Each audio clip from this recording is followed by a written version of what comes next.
Et nous revoici pour la troisième partie. Voilà, ceux qui ont encore le courage de regarder. Je sais que beaucoup ont dû laisser tomber en route. Là, va y avoir quand même des choses intéressantes dans cette partie. Bon, bah, vous voyez d'entrée, on attaque avec Francis Lalanne. Vous l'attendiez tous, notre Francis, qui nous a fait un joli lissage des cheveux, 60 € chez Franck Provost, qui nous tient son discours habituel, que de toute façon, les résistants sont la majorité. Voilà, il racole un peu, il faut que les gens rejoignent le mouvement. Enfin voilà, toujours le même discours, un peu barré chez lui. Peter Breggin, alors lui c'est un psychiatre très controversé aux États-Unis. Donc il fait partie du mouvement de ce qu'on appelle l'antipsychiatrie, un mouvement qui refuse tout traitement médicamenteux de la psychiatrie, qui propose de soigner par l'amour et l'empathie. Enfin voilà, vous voyez le genre. Un adversaire déclaré de Big Pharma, c'est pas trop une surprise. Alors on voit en fait qu'il est surtout venu ici pour faire la promotion de son livre. Je pense qu'il devait pas trop savoir où il allait tomber. Je pense pas que ce soit les spectateurs soient vraiment le genre à acheter des livres comme ça. Il nous cite du Peter McCullough, ce médecin controversé qu'on connaît un peu en France par l'intermédiaire de Didier Raoult notamment, qui fait de la propagande, il n'y a pas d'autre mot, sur les traitements précoces, voilà, qui fait partie aussi d'une association qui est tout aussi controversée, donc la APS, Association of American Physicians and Surgeons, qui a des théories tout aussi barrées. Johanna Nguyen, donc un chirurgien dentiste, qui est anti-pass sanitaire, anti-vaccination, donc qui nous fait dans le classique, c'est le passé de la discrimination, c'est fait pour diviser les Français. Donc, elle nous dit quand même qu'elle a été vaccinée, mais voilà, contre son gré, pour pouvoir continuer à exercer. Évidemment, le classique, je vois des effets secondaires partout. Marcel, un médecin généraliste retraité de Guadeloupe, qui se définit elle-même comme résistante. Voilà, discours anti-masque, anti-vax. Le classique, c'est les médias qui entretiennent la peur, la thérapie génique, vivent les traitements précoces. Voilà, du très classique ce soir. Fernand Doba-Cholo, un médecin généraliste martiniquais. Alors lui qui nous fait un peu vraiment, alors là toutes les fake news possibles, inimaginables, qui nous affirme que le virus est artificiel, a été créé artificiellement, que ça a été prouvé. Bon, jusqu'à présent il n'y a toujours aucune preuve. Il cite apparemment le Sénat américain aurait reconnu que c'est un virus artificiel. Bon, ça c'est totalement faux. En fait, l'histoire, c'est que c'est quelques sénateurs trumpistes qui avaient fait une petite vidéo sur un réseau complotiste et voilà, ça a été repris le Sénat a reconnu que, mais c'est totalement faux. Voilà, il nous dit il faut écouter Sud Radio et Idriss Aberkan, donc on voit tout de suite le niveau d'information. Il nous fait référence aux faux emails, aux emails de Fauci, donc les Fauci mails. Voilà, donc apparemment il sait toujours pas que c'est n'importe quoi. Il y a rien qui a été révélé dans ces mails. Ensuite, donc c'est Anne, médecin chirurgien ORL à La Réunion. Alors je vais m'attarder un peu là-dessus parce que son témoignage est très intéressant. Ça peut arriver, oui, si, voilà, donc à condition, bien sûr, voilà, c'est toujours des témoignages à prendre avec des pincettes, parce qu'on ne sait pas exactement ce qui s'est passé à côté, mais voilà. Donc elle nous explique qu'elle est spécialisée, vraiment une spécialité très pointue dans la chirurgie des fentes labiopalatines. Bon, seul médecin de son secteur sur La Réunion pour ça. Qu'elle a eu une dizaine d'années une pathologie lourde, qui, bon voilà, elle estime qu'elle est contre-indiquée à la vaccination à cause de cette pathologie. Bon, ça on peut pas savoir, hein, sans plus de détails. Voilà, sauf que cette contre-indication n'est pas répertoriée, donc elle a été suspendue.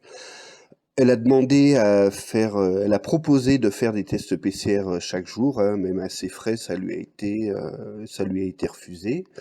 Voilà, et donc les conséquences, ben, c'est que maintenant les patients qui doivent faire opérer ou les patients qui doivent avoir un suivi sont obligés d'aller en métropole, hein.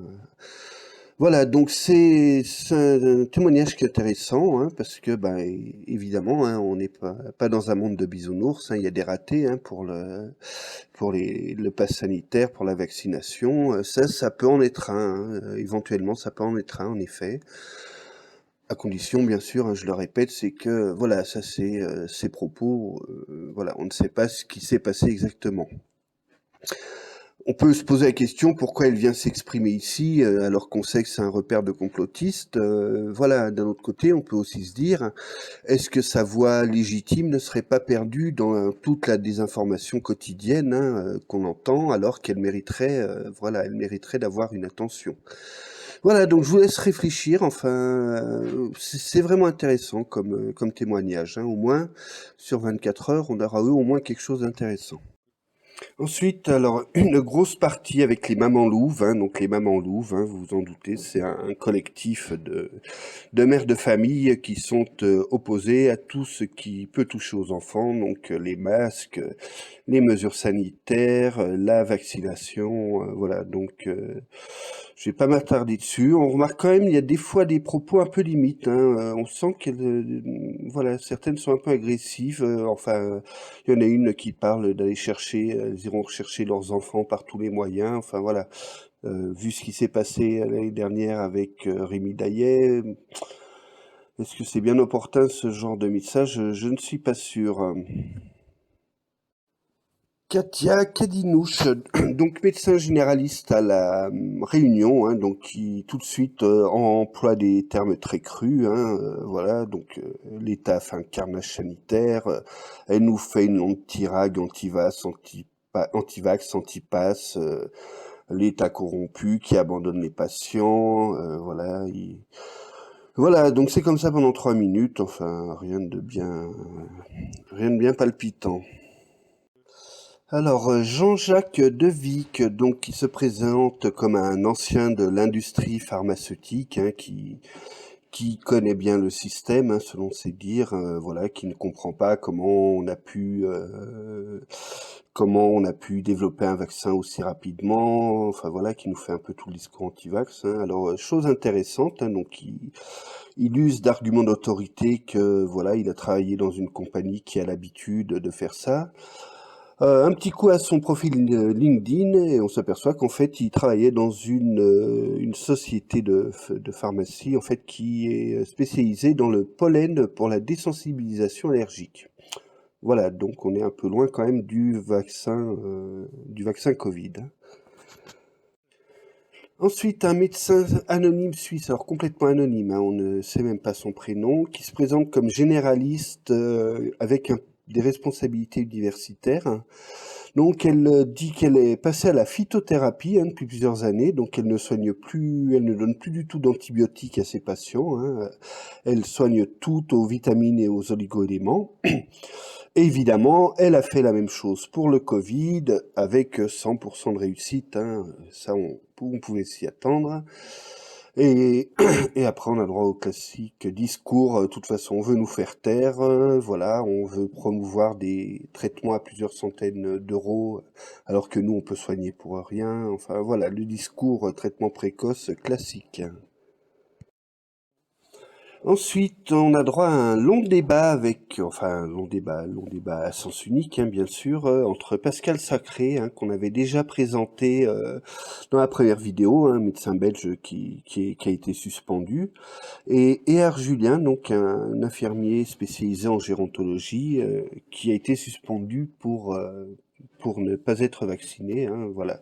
Donc long débat autour des traitements précoces, hein, voilà, les classiques du genre, où on a même droit à le Doliprane est plus dangereux que que la chloroquine. Enfin, voilà, c'est comme ça pendant plusieurs minutes, donc rien de bien neuf, hein, toujours le même discours, hein.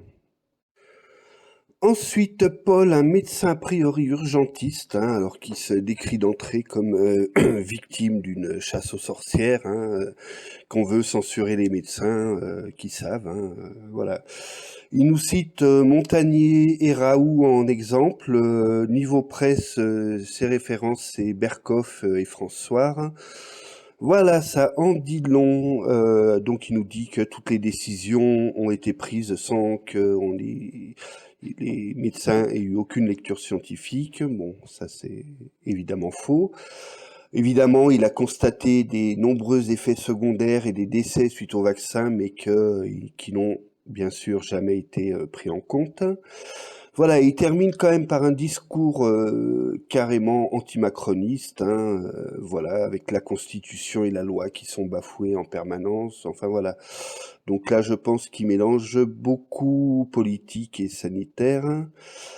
Et enfin, il dit hein, qu'il n'écoute plus aucun média, bon, à part bien sûr François et Sud Radio. Donc voilà, c'est peut-être là le problème. Mike Villa, donc un pédiatre canadien d'Alberta, donc qui avait provoqué une levée de bouclier hein, avec un de ses collègues quand ils avaient fait une lettre ouverte appelant les gens à ne pas se vacciner, avec bon évidemment tous les arguments classiques, hein, vaccin expérimental, aucun recul, tout ça. Voilà, lettre qui apparemment avait fait beaucoup de bruit à l'époque hein, dans la province, hein, avec réaction des autorités, des médecins spécialistes. Et voilà, et donc là, ben, sans surprise, hein, il vient nous tenir le même discours, hein. Caroline Escartefigue, une psychologue. Alors là, là, on tombe carrément dans le complotisme pur et dur, hein. Donc, déjà, elle commence en disant que les injections modifient le génome, hein. Bon, ce qui est évidemment complètement faux. Qui nous propose, hein, quand même, c'est gentil à elle, de nous élever spirituellement pour lutter contre l'hypnose collective. Et voilà, donc après, c'est là qu'elle part dans ses délires. Donc la pandémie a été organisée par des gens qui connaissent les mécanismes psychologiques, hein, des traumatismes psychologiques des patients. Voilà, donc un coup monté des gouvernements. Ils ne sont qu'une minorité dans le monde à comprendre et nous sommes des aveugles. Enfin, le grand classique du complotisme, hein. Valérie Chénard, donc une psychologue. Alors elle qui nous tient un discours complètement hallucinant, complètement incompréhensible, hein, à base de droits de l'homme, de constitution, de l'humain, de la nature, de l'homme, du citoyen, de la laïcité. Enfin voilà, c'est pendant 3 minutes comme ça. Je ne suis même pas sûr qu'elle-même comprenne ce qu'elle dit, mais enfin c'est un fouillis pas possible. Je n'ai absolument rien compris du tout. Je ne vois pas où elle veut en venir. Hélène, une dermatologue retraitée qui nous tient alors vraiment un discours anti-vax à fond avec des fakes pas possibles, hein. Donc il y aurait 31 000 morts du vaccin, des millions d'effets secondaires. Voilà, tous les médecins ont été hypnotisés. Leur responsabilité est maintenant engagée s'ils ont vacciné quelqu'un. On va porter plainte contre eux. Enfin voilà, vraiment un délire. Elle termine sur les directeurs d'école, hein. Les directeurs d'école n'ont pas à faire la promotion des vaccins. Ils outrepassent leurs fonctions. Enfin voilà, on est vraiment dans un délire anti-vax complet. Hervé Seligman. Alors lui, c'est très intéressant, ce monsieur. Donc c'est un ancien de l'IHU de Marseille, hein. Là, il fallait bien qu'il soit dans le coup, hein, à un moment ou à un autre, hein. Alors cette personne, vous connaissez peut-être pas, en tout cas, vous devez connaître ces fakes qu'il a fait, hein. Donc, si vous vous souvenez, en début d'année, il y avait eu une fausse nouvelle qui avait été largement répandue, comme quoi en Israël, selon les données, le vaccin aggravait le Covid et provoquait plus d'effets secondaires avec une forte mortalité, hein. Voilà, cette étude qui avait vite été débunkée, hein, qui était complètement fausse, hein, qui s'appuyait sur des chiffres réels, mais avec des interprétations complètement délirantes, hein. Ensuite, un peu plus tard, il a de nouveau fait un nouveau fake qui a été relayé par François, évidemment, hein, que comme quoi, plus on était jeune, plus les vaccins devenaient dangereux, hein, voilà, avec des preuves bidons à l'appui, des chiffres bidons à l'appui, hein, enfin voilà. Donc très axé dans la désinformation, et là, il est en plein dedans, hein. Donc il nous explique en fait que le vaccin produit des anticorps que dans le sang, alors que le Covid, il faut des anticorps dans la salive et les sécrétions nasales. Mélanie, un médecin psychiatre, hein, elle aurait le grosse covido-sceptique, hein, voilà, le Covid ne provoque pas quasiment pas de mort. Elle compare les chiffres avec la mortalité des cancers, des maladies cardiovasculaires, etc. On a la même mortalité qu'en 1982. Enfin voilà, des arguments complètement bidons, hein. Elle termine par un petit discours anti-vax, hein, évidemment. On n'a pas de recul, on connaît pas les effets à long terme, etc., etc. Voilà, on arrive à la fin de cette troisième partie, hein. Donc là, je vois Lily et Yvan qui débarquent, certainement de leur élevage de chèvres dans le Larzac, hein, avec la guitare à la main. Ça me fait un peu peur, donc on va arrêter là pour cette partie. Voilà, ben, ce qu'on en retient, ben, toujours les mêmes discours anti-vax, hein. Alors là, ils se sont un peu lancés en plus dans la thématique de l'enfant, hein, qu'il faut protéger nos enfants, ça c'est très porteur, hein. Voilà. Alors par contre, là, on a cette partie-là, je viens de débriefer 4 heures. On a eu que 11 médecins, hein, sur 4 heures. Voilà, donc là, on arrive à 12 heures, donc on en est à la moitié de l'émission. On est à 75 médecins. Voilà, donc on est au quart de ce qui est, enfin voilà, il prévoyait 300 médecins sur 24 heures, on est à 75 médecins sur 12 heures. C'est très très mal barré.